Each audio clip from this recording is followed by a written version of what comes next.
भद्रक जिले में थिबा तांकर सुनाम को अणदेखा करना राज्य सरकार विश्वास को नहीं पुणी समग्र जिलार आईन श्रृंखला नियंत्रण दायित्व तांकरी हाथ में अर्पण करिसेंती। दर्शक बंधु से मनोज राउत किए एमती कौन रही पाखरे जहाँकि लोक मैंने एते भरोसा विश्वास मनोज राउत प्रति रही। दर्शक बंधु 1968 मसीहा जून 3 तारीख रे जन्मित श्री राउत। दर्शक बंधु कह जाए पुलिस साधारण लोकर बंधु सतरे कौन पुलिस पाखरु आमे बंधु स्वभाव व्यवहार पाई था। ब्रिटिश मानसिकतार भरपूर पुलिस कार्यकलाप लोक माने एते मात्रा रे असंतुष्ट जे पुलिस ना सुनिबा मात्र के अजना घृणा भाव पुलिस पोशाक प्रति आपा आपे मन को चली आसे। दर्शक बंधु आउ तार परिणाम स्वरूप किछि भद्र लोक अत्याचारित होई घरे भाग्य को आदरी पड़ी रहउथिले भी पुलिस रो आश्रय नेबा तो दूरर कथा पुलिस पाखकु मध्य जाई न थांती। मात्र एमिति किछि पुलिस अधिकारी अछंती जेउ मानंको ऊपरे लोक मानंकर एते आस्था और भरोसा विश्वास जे तांकरी सामान्य विपद पड़िले निजे पुलिस आसी तांको पाखरे पहुंची जाए। आ अपराधी माने जेमिति पुलिस अधिकारी मानंको ना सुनिबा मात्रे अपराध करिबा तो दूरर कथा तांको इलाका छाड़ी अन्यत्र पळै जाई थांती। दर्शक बंधु एमिति जने सचोट कर्तव्यनिष्ठ पुलिस अधिकारी आम जिला को नुआ करी पोस्टिंग पाइथिबा आरक्षी अधीक्षक मनोज राउत महोदय समग्र भद्रक बालेश्वर केउंझर जिला रे जने साहसी कर्म निपुण कर्तव्यनिष्ठ सचोट पुलिस अधिकारी भावरे से लोक मानक मनरे एक स्वतंत्र अधिकार सृष्टि करि पारिचंती। मनोज राउत जो थाना मानक पोस्टिंग होउचंती सही थाना अंचल रु दर्शक बंधु अपराधी मन को मन गायब हो जाए। संपूर्ण आमे न कहले भी बहु मात्रा अपराधी माने अपराध कमे दे थांती। साधारण लोक कहते आशा भरोसार अतुट चरित्र हेउचंती मनोज राउत। दर्शक बंधु से मनोज राउत किए एमिति कौन रही पाखरे जहाँकि लोक माने एते भरोसा विश्वास मनोज राउत प्रति रही।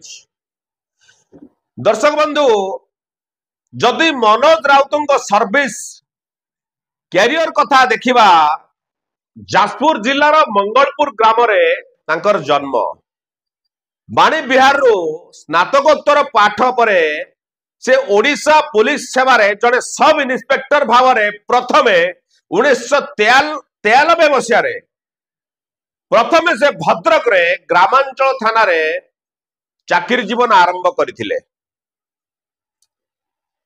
चाकरी रो प्राथमिक अवस्था रे से निजकु जने साहसी सचोट कर्तव्यनिष्ठ पुलिस अधिकारी भाव में प्रमाणित कर पारथिले। सेतेबेले राज्य रे कांग्रेस शासन आ वासुदेवपुर रे विधायक थिले पूर्णचंद्र नायक जेतेबेले मनोज राउत ग्रामांचल थाना रे थिले। पूर्णचंद्र नायकंकर सड़क दुर्घटना रे मृत्यु हेबा परे तांको पत्नी मीनाक्षी नायक उपनिर्वाचन रे जययुक्त होई विधायक होइतिले। श्री राउत मनोज राउत नुआ सब इन्स्पेक्टर पोस्टिंग पर रास्ता रे गाड़ी चेकिंग दायित्व दिया जाइथिला। सेतिकी बेले विधायिका गाड़ी अटकाई थिले मनोज राउत मात्र ड्राइवर गाड़ी को न अटकाई पुलिस चेकिंग को अवमानना करथिले। तेणु तांकू थाना को धरी आनी एमिति ढंगरे चर्चा करथिले जे परिणाम स्वरूप राताराती तांकू वासुदेवपुर को बदली कर जाइथिला। वासुदेवपुर विधायकों गाड़ी को से अटकाई थिले ग्रामांचल थिला बेले ग्रामांचल थाना रु पुणी वासुदेवपुर को तांको निया जाइथिला। से समय निजे मीनाक्षी नायक वासुदेवपुर विधायक थिले भी श्री राउतंकर सचोटता पई किछि मास सेटारे सब इन्स्पेक्टर रहिबार सुजोग देइथिले। परे सेठारु तांकर आगरपड़ा थाना को बदली होइथिला। दर्शक बंधु सेतेबेले से निजर दृढ़ इच्छा शक्ति दुस्साहसिकता उपरिस्थ अधिकारी मानकर नजर को आसी सारी मनोज राउत आसी सारी से समय थाना मानकर सब इन्स्पेक्टर माने थाना अधिकारी पदवी रोते आईन श्रृंखला विपर्यस्त होइथिबारु अनुभव करी सेतेबेले तांको आगरपड़ा थाना अधिकारी दायित्व दिया जाइथिला। तांको कार्यकाल भितर आगरपड़ा कॉलेज निर्वाचन को नहीं जैनिक छात्र नेता किछि छात्र और सामाजिक अपराधी कादबरांग छक निकट रास्तार अटकाई मारमारी हत्या करथिले। विभिन्न चाप सत्वे किछि समय मध्यरे समस्त अपराधी को गिरफ्त करिवारे सक्षम होइथिले मनोज राउत।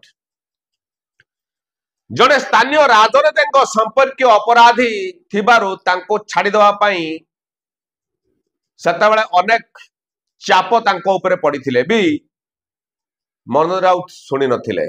फल से आक्रोशर शिकार होइथिले। परिणाम स्वरूप गिरफ अपराधी मानक परिवार पक्षरु तांको विरुद्ध एक फौजदारी मामला मध्य रुजु करा जायथिला। सेतिपई उच्च कर्तृपक्ष तांको विरुद्ध रे डिपार्टमेंटल प्रोसीडिंग मध्य रुजु करथिले। परे से ओडिशा उच्च न्यायालय एही मामलार मुक्ति होइथिले। एमिति चाप मध्य रे से निजर कर्तव्य और पराकाष्ठा देखैबारे अवहेला करिनांती।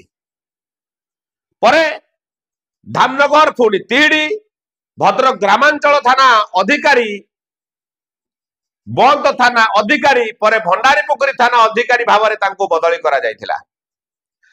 भद्रकरू बालेश्वर जिला को तांको बदली करा जायतिला। सेटारे प्रथमे सोर परे सहदेव खुंटारे थाना अधिकारी भाव में दायित्व मिलथिला। सेटारे काम करुवा बेले से बेआईन निशा कारबार हब पाल्टिथिबा बालेश्वर शहर को अपराध मुक्त करथिले। अनेक चोरा निशा व्यापारी को गिरफ्त करिवारे से समय से सफलता हासिल करथिले। परे तांको इन्स्पेक्टर पदवी को पदोन्नति मिलिथिला। किछि दिन मध्यरे अपराध वृद्धि हेबा हेतु तांको भद्रक जिला को बदली करा जा परे तांको भद्रक सहरांचल थाना अधिकारी भाव में नियुक्ति दिया जायतिला।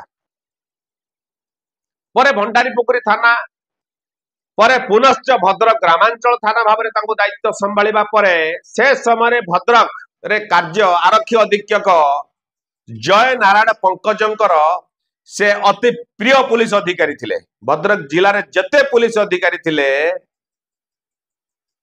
से एसपी सेतेबेले मनोज राउत प्रिय थिले।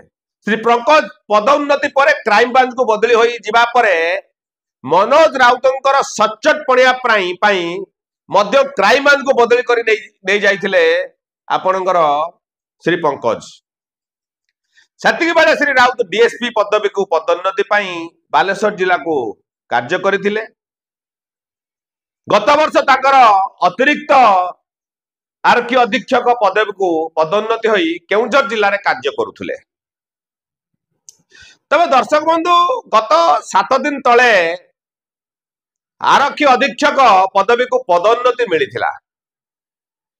तबे दर्शक बंधु 1968 मसीहा जून 3 तारीख रे जन्मित श्री राउत एई पदवी रे आसंता 2028 जून जाए कार्य करिवे। भद्रक जिले में थिबा तांकर सुनाम को अणदेखा करिनांती राज्य सरकार। विश्वास को नहीं पुणी समग्र जिलार आईन श्रृंखला नियंत्रण दायित्व तांकरी हाथ में अर्पण करिसंती। विपर्यस्त आईन श्रृंखला नियंत्रण क्षेत्र में से उल्लेखनीय पदक्षेप नेबे बोली आशा करा जाउछि। तेबे से ए जिला रे भद्रक जिला प्रति लोक मानकर निकटतर परिचित थिबारु पुलिस प्रति थिबा तांकर आस्था रखिबारे केते दूर सक्षम हेउचंती ताहा समय कहब। ବର୍ତ୍ତମାନ ପଙ୍କିଳ ରାଜନୀତି ପରିସ୍ଥିତି ମଧ୍ୟରେ ପୂର୍ବରୁ ଥିବା ସୁନାମକୁ କେମିତି ବଜାଇ ରଖିବେ ଶ୍ରୀ ରାଉତଙ୍କ ପାଇଁ ଏହା ଏକ ଚ୍ୟାଲେଞ୍ଜ। ଆଶା ରଖିବା ପୂର୍ବ ସୁନାମକୁ ପାଥେୟ କରି ପୁଲିସ ଜନସାଧାରଣଙ୍କ ବନ୍ଧୁ ହୋଇ ରହିବ, ଅପରାଧ ନିୟନ୍ତ୍ରଣ ହେବ, ଲୋକ ଶାନ୍ତିରେ ନିଜ ପରିବାର ସହ ନିଶ୍ୱାସ ନେବେ।